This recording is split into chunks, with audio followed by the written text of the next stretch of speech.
After the snow comes the rain. But Jack's up for the job. He's got a day out with Grandad.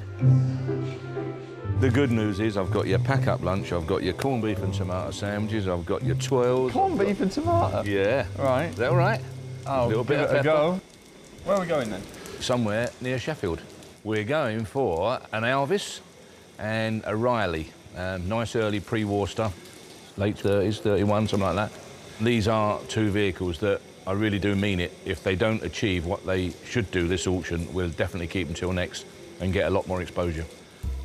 So, like I say, I'll do the paperwork, you load up, and then you can drive home. And I'll have a little snooze, just sit there and have a little Usually snooze. the way it goes.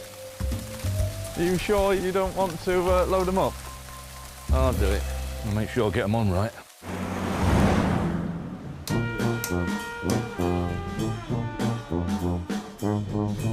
We've cornered the market in lawnmowers. So if anybody was throwing something out, it came our way. And as far as I know, they all work. Cheek by jowl in this Sheffield garage are a couple of British beauties from a bygone age. A 1929 Riley Monaco and this 1924 Alvis 1250. Two cars that brought a lifetime of joy to Anne Harris and her late husband Brian. I hope the cars go to somebody who will enjoy them as much as we have and will make good use of them, because that was the other thing about Brian. He didn't think cars should just sit in garages or museums. Cars should be used. This was the era that fueled our passion for cars and opened up a world beyond the streets we were born on, provided you had the money, of course. These cars were an expensive luxury for the upper classes, and Riley and Alvis were marks that embodied that age. The Alvis came in 1966, repainted it from it bright yellow to nice green. This is the touring car. We've been all over France, Switzerland, Germany, a day trip into Spain in the rain, which was horrible. So this was Brian's area? Yeah, this was Brian's. The first time we went out in it, we went through a very busy area of Sheffield on a Saturday morning, shopping. You know, it was a shopping area. And it was breaking down, I think, roughly every 100 yards. And I still married him, so. This is the Riley. This one was mine. I used to go to Wales and I used to trial it in Wales on the Welsh hills till it dropped to pieces. I wasn't any good at all. I don't think I really ever got to the top of a hill. I can't remember doing. But it was fun. It didn't have a lot done at it to start with, only electrics and engine maintenance. The body was fine until I wrecked it. When we had to rebuild it, a friend of ours, really, who did upholstery, and he recovered it. It is a fabric-covered body. I seem to remember it used to rattle the steering wheel, so he put the leather cover on to stop it rattling. I think I can get to the passenger side door. We're not working with much room here, are we? No. Anybody wants a lathe? Going cheap.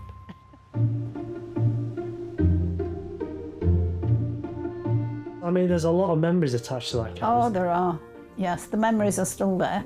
They're not just bits of metal, are they? No, they've got a character, definitely. They've got a life.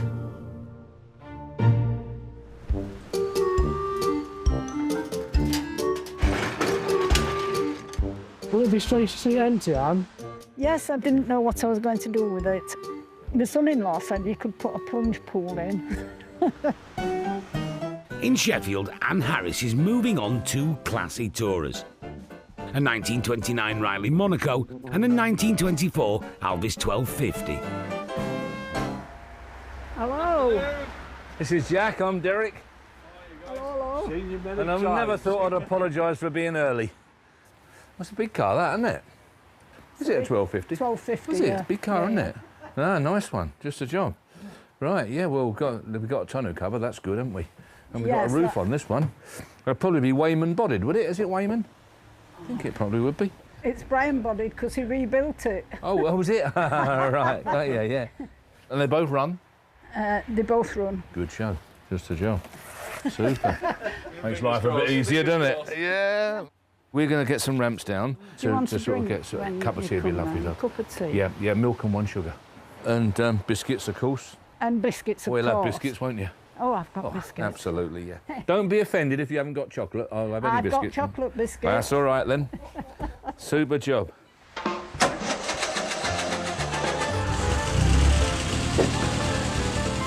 Right, it's coming down. This one first, Jack, yeah?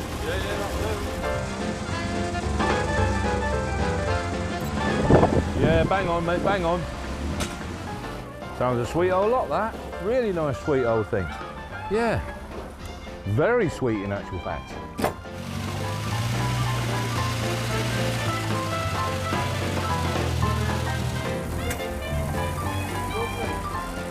Well done, Andrew, well done.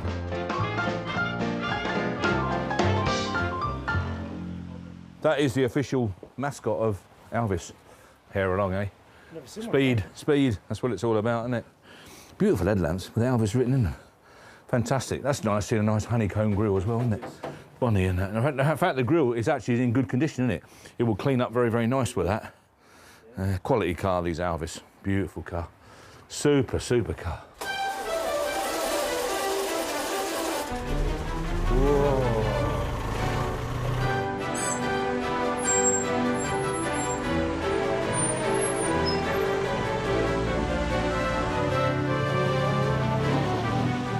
I rate the car. Yeah, let's have a bit of a run at them ramps. That's fine. He's on. Lovely condition, just a real genuine, loved and used car. Two lovely old cars, yeah. Cosmetically not in brilliant condition, But ever so honest, ever so genuine, sound lovely mechanically. So if they drive half as well as those engines sound, they'll be lovely cars.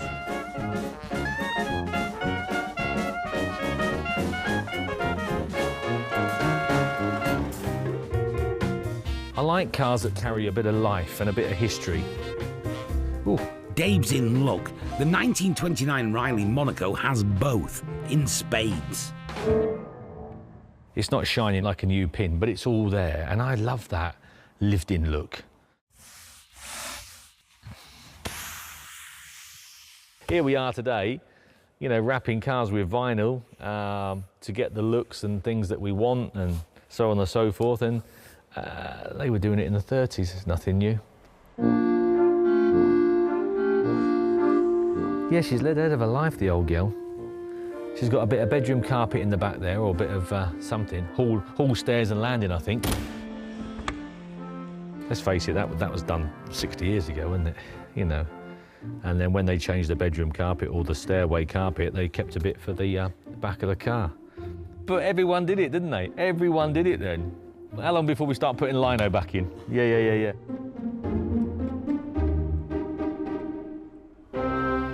Along with the Riley is the imposing presence that is the 1924 Alvis 1250. Now this carries that patina that I like, and a big tour as well. Wonder what horsepower she is. Father will know. Yeah.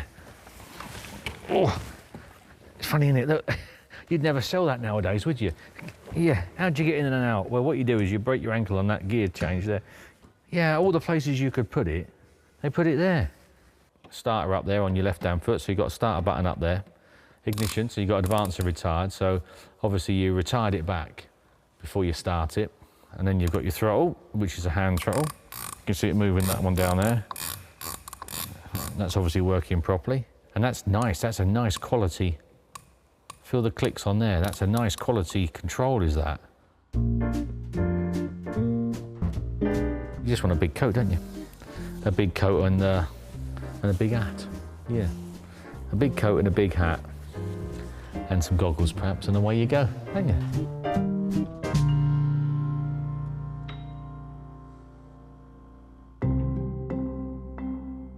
Lot 796 we're doing, she's a 29 fabric body Monaco, just an absolutely beautiful, sweet little car.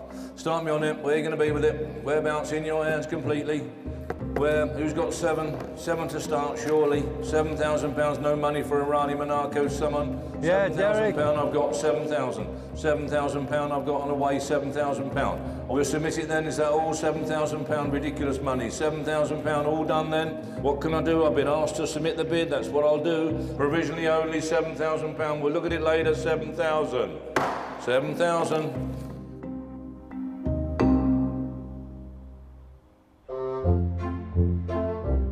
A deal was done, 7,000 was accepted.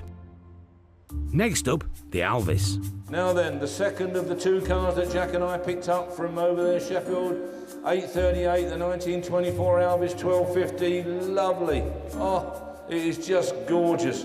Start me on it now then. 10, 5, 11, 5, 11, 5, 11,500, 11,500, what a car. £12,000, oh, it's a beautiful car. 12,250, 12,500, 12,750, absolutely stunning car. 13 I got, 13. Do you want and a quarter? Yep. Do you want 13 and a half? Tell you what, you're wrong. Worth its money all day long, you're wrong. 13,500. Beautiful car, lovely. 13,750. Here's the 14. All done then, 13,750. For the first, 13,750. For the second, third and last time, 13,750.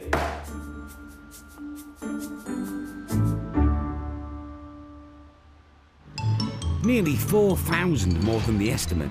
A price the new owner and Alvis collector Jack Meredith was happy to pay. Where does this one sit in the collection then? Oh, for goodness sake, man. That's like asking which child do you love the best? Perfect. What a beauty. And on our way to Inverness.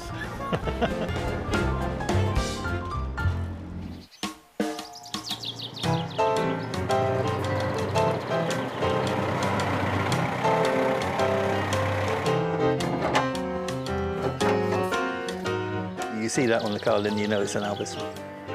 Jack Meredith has got the Alvis back to Inverness. It's a long drive from Pickering, but worth the effort. I formed the opinion that it was more or less necessary to have a 1250. It just so happened that we heard about this grey lady that Mathewsons were selling. It had a wonderful provenance, a good history, so we were struck enough by it to have someone look at it for us with an expert eye and tell us, yes, this is the genuine article. Joining Jack for the car's first run out are members of the Alvis Owner Club, Scottish section. Alvis are special cars. It was what you bought if a Rolls-Royce was too common. I think it's a real character car. I think these cars have got a huge history to them. They've lived a life. Younger people are inheriting these cars. Instead of just running out and selling them, they're saying, oh, we could keep this. And that gets them involved in the movement.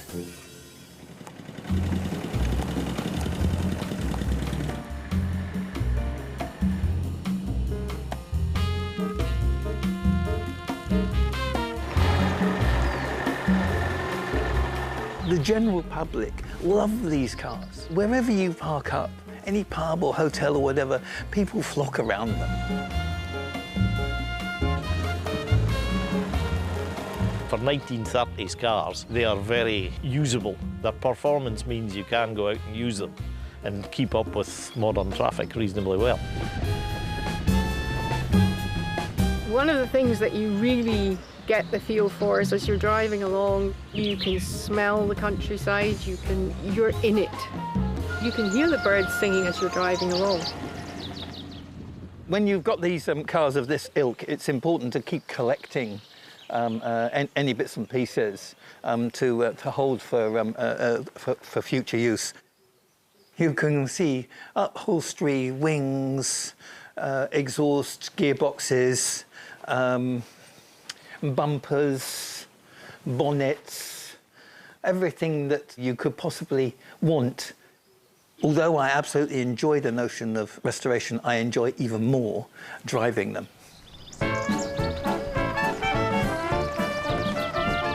A 1250 is everything you would expect it to be. It's such a magnificent looking car. It's a good size to it, a fantastic reputation. It's a car with pedigree and presence, and I can't think of another P for you in the alliteration, but yeah, a great car.